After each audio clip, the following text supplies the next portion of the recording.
اعوذ باللہ من الشیطان الرجیم بسم اللہ الرحمن الرحیم السلام علیکم ورحمۃ اللہ وبرکاتہ.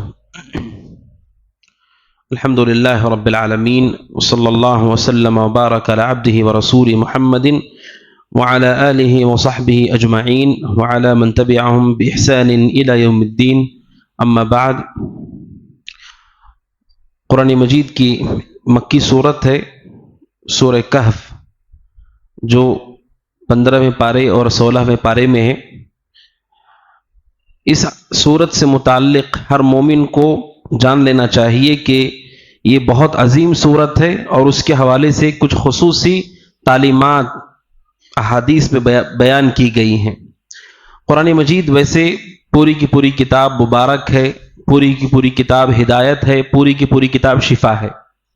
آدمی جہاں سے بھی پڑھے اس کے لیے سعادت ہے، شفا ہے، کامیابی ہے، ہدایت ہے. لیکن اللہ سبحانہ و تعالی نے جن صورتوں کو کچھ خوبیاں، خصوصیت اور مقام عطا کیا ہے، اسے بھی جان لینا یہ دین کا حصہ ہے اور ہدایت میں شامل ہے. اسی میں سے سورہ کہف ہے. کہف کا معنی ہوتا ہے غار.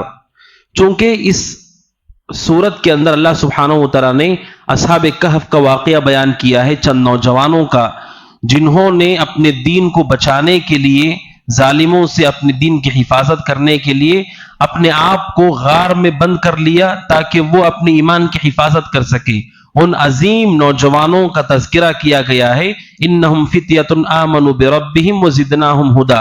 وہ چند نوجوان تھے جو ایمان لائے، اللہ نے ان کی ہدایت میں اضافہ کیا.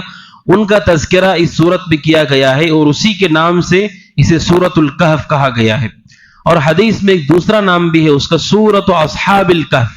دونوں نام ثابت ہیں، سورۃ الکہف اور سورۃ اصحاب الکہف. اس سورت کے اندر اللہ سبحانہ و تعالی نے اپنی عجیب قدرت کا تذکرہ کیا ہے. اللہ سبحانہ و تعالی نے اس سورت پر آدمی غور کرے. اصحاب کہف کا واقعہ ہے، اس میں دنیاوی زندگی کی حقیقت بیان کی گئی ہے. اس میں ذوالقرنین کا واقعہ بیان کیا گیا ہے، موسیٰ اور خضر علیہم السلام کا واقعہ بیان کیا گیا ہے. اللہ سبحانہ و تعالی نے اس سورت میں اپنی عجیب قدرت اور مختلف واقعات اور قصص جو عظیم عبرت پر مشتمل ہیں ایک ہی صورت میں جمع کیا ہے. اس وجہ سے اس کی خوبی دیگر کے مقابلے میں احادیث میں نبی اکرم صلی اللہ علیہ وسلم نے بیان فرمائی کہ یہ صورت ہے سورہ کہف، اس کا تعلق دجال سے خاص ہے. ہر مومن کو جان لینا چاہیے کہ اس زمین کا سب سے بڑا فتنہ دجال کا فتنہ جو مومن کے دلوں پر پیش ہوگا، اور لوگ اس کے سبب دین چھوڑ کر کے مرتد ہو جائیں گے، ایمان سے ہاتھ دھو بیٹھیں گے. اس لیے کہ فتنہ جتنا سخت ہوتا ہے اسی قدر ایمان کی حفاظت مشکل ہوتی ہے. فتنہ مختلف شکلوں میں آتا ہے. بسا اوقات آدمی توحید پر ہوتا ہے، سنت پر ہوتا ہے، اچانک کوئی واقعہ اس کے سامنے پیش آتا ہے. کوئی قبر پرست ہے جس نے غیر اللہ کی عبادت کی، اس کی قبر کھل گئی، اس میں کفن اس کا بالکل پاک و صاف ہے. اب یہ دیکھ کر کے آدمی کوئی فتنے میں مبتلا ہوتا ہے، اس کا دل وہ کہتا ہے وہ باطل پہ ہے تو پھر اس کا کفن کیوں پاک اور صاف ہے. ان چھوٹے چھوٹے واقعات سے بھی آدمی اپنے ایمان میں شک پیدا کر لیتا ہے. کسی آدمی کو آگ پر چلتا ہوا دیکھتا ہے تو اپنے عقیدے میں شک کرنے لگتا ہے. جبکہ دجال کا فتنہ اس سے بہت مختلف اور خطرناک ہوگا. اس کے پاس ایسی چیزیں ہوں گی جو اس سے پہلے انسانوں نے نہیں دیکھی ہوں گی، کہ ایک انسان ایسی چیزیں اپنی آنکھوں سے مشاہدہ نہیں کیا ہوگا. جب وہ لوگ دیکھیں گے تو کیا ہوگا؟ جب وہ حکم دے گا بارش ہوگی، جب وہ زمین کو کہے گا وہ سبزے اگائے گی، جب وہ چلے گا دجال کے پیچھے، زمین کے خزانے اس کے پیچھے پیچھے چلیں گے، تو سوچو کہ کتنا سخت و فتنہ ہوگا. چھوٹے چھوٹے واقعات سے ہی لوگوں کے ایمان میں شک پیدا ہو جاتا ہے، ہم حق پر ہے کہ نہیں ہے. اسے دیکھنے کے بعد کیا ہوگا؟ اسی لیے صحیح مسلم کی حدیث میں نبی صلی اللہ علیہ وسلم نے فرمایا، من سمع عن الدجال فلینأ عنہ. آپ نے کہا جو بھی دجال کے بارے میں سنے اس سے دور رہے، اس کے قریب نہ جائے.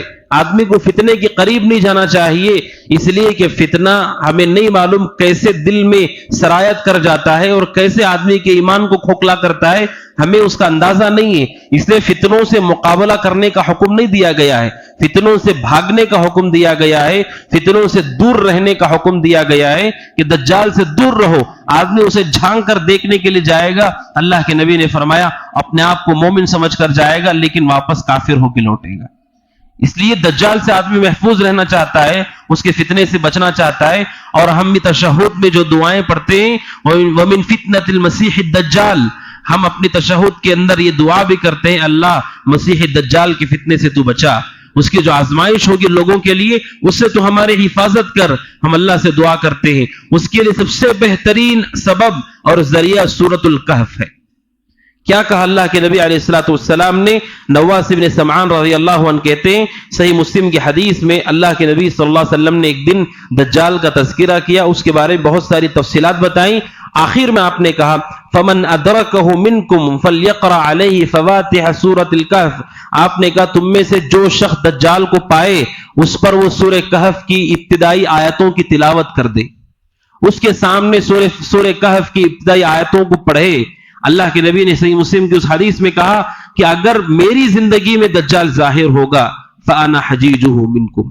آپ نے کہا میری زندگی میں اگر دجال آئے گا تو میں تم سب کی طرف سے کافی ہو جاؤں گا.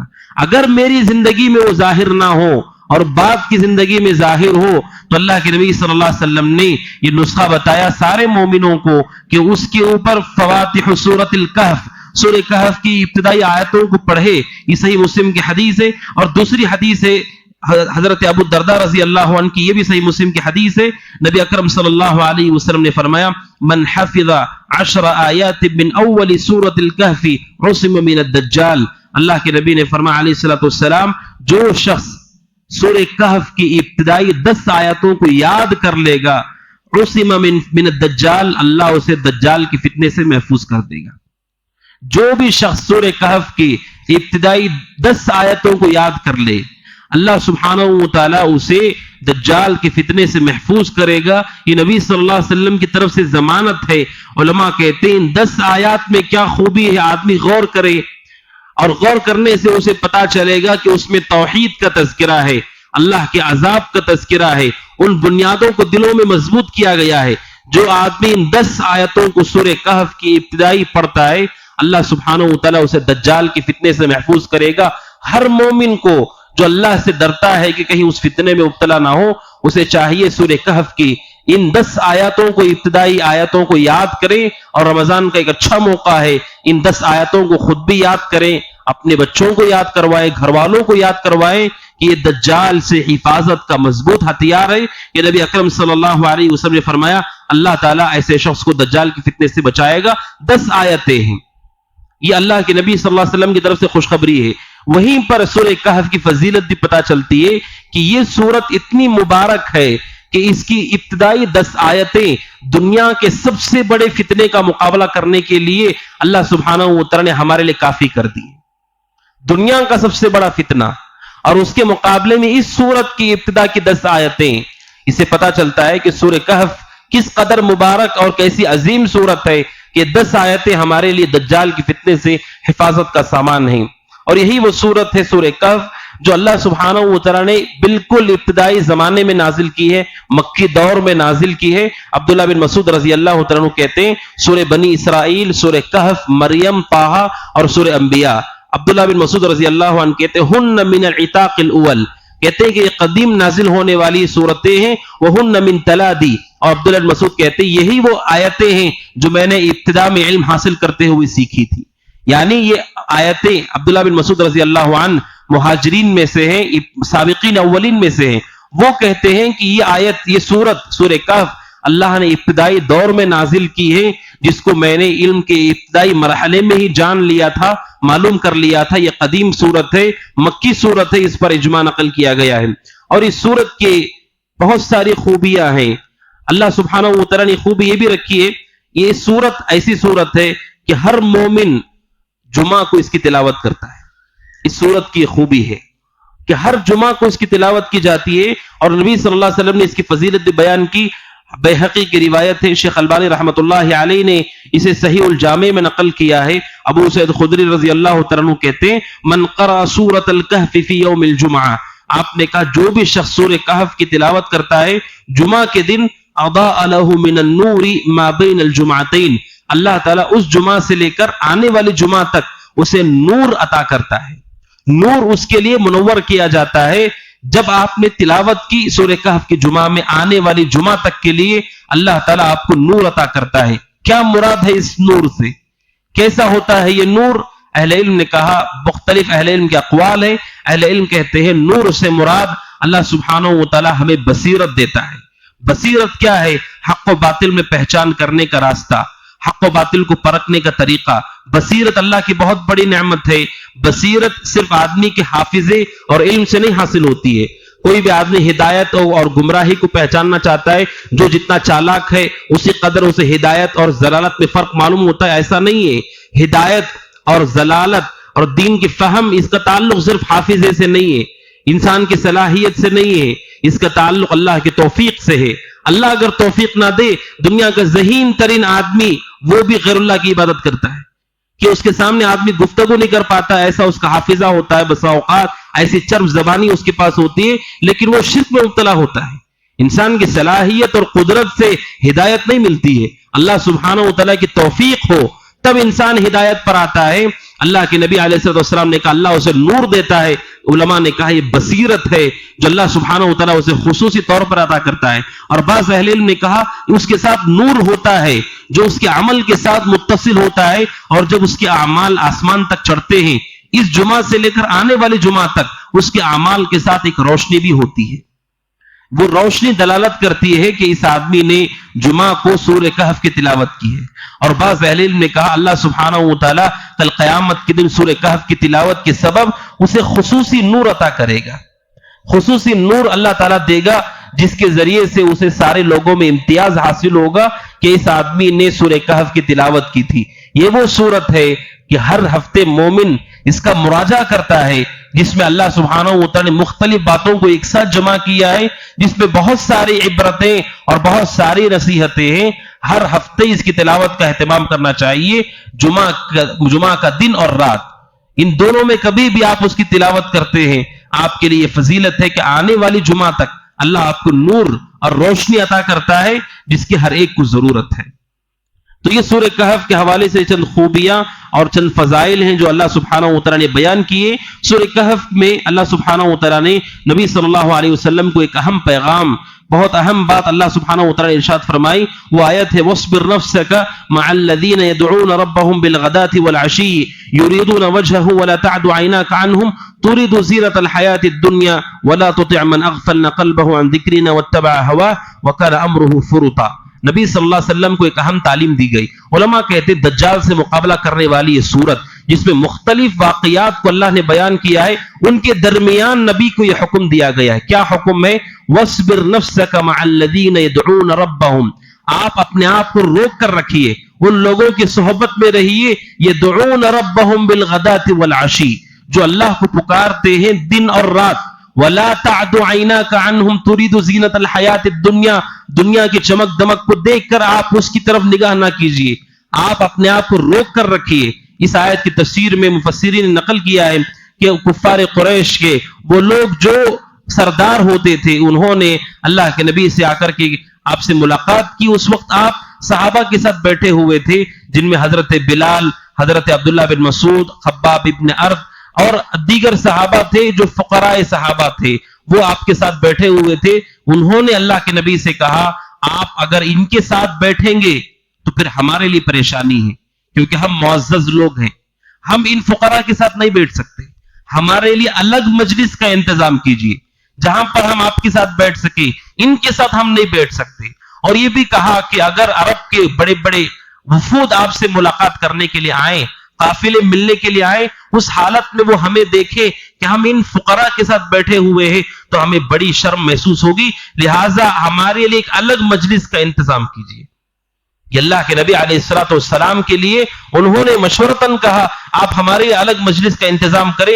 نبی صلی اللہ علیہ وسلم کو یہ کہا، اور آپ جانتے ہیں کہ یہ بات اس سے پہلے قدیم زمانوں سے چلی آ رہی ہے، انبیاء کے اوپر ایمان لانے والوں میں سبقت کرنے والے فقراء ہی ہوتے تھے، فقراء اور کمزور لوگ ہوتے تھے، وہ لوگ سبقت کر کے ایمان لاتے ہیں۔ اس وجہ سے کہ انسان کی دنیا میں جس قدر گہرائی ہوتی ہے اتنا ہی فتنہ سخت ہوتا ہے، اس کا اسی قدر مشکل ہوتا ہے ہدایت پر آنا۔ اس کے قدم جب مال میں، شہرت میں، منصب میں جم جاتے ہیں، اس کا لوٹ کر کے آنا اتنا ہی مشکل ہے۔ آپ دیکھیے بادشاہوں کو جب ان تک حق پہنچا نبی صلی اللہ علیہ وسلم کے زمانے میں، معلوم ہونے کے بعد بھی انہوں نے رعایا کو دیکھ کر کے توبہ نہیں کی، اس لیے کہ ان کے ساتھ دوسرا فتنہ بھی جڑ جاتا ہے، جبکہ فقراء کا وہ مسئلہ نہیں ہے، انہیں اس چیز کا اس کی کوئی پریشانی نہیں ہے۔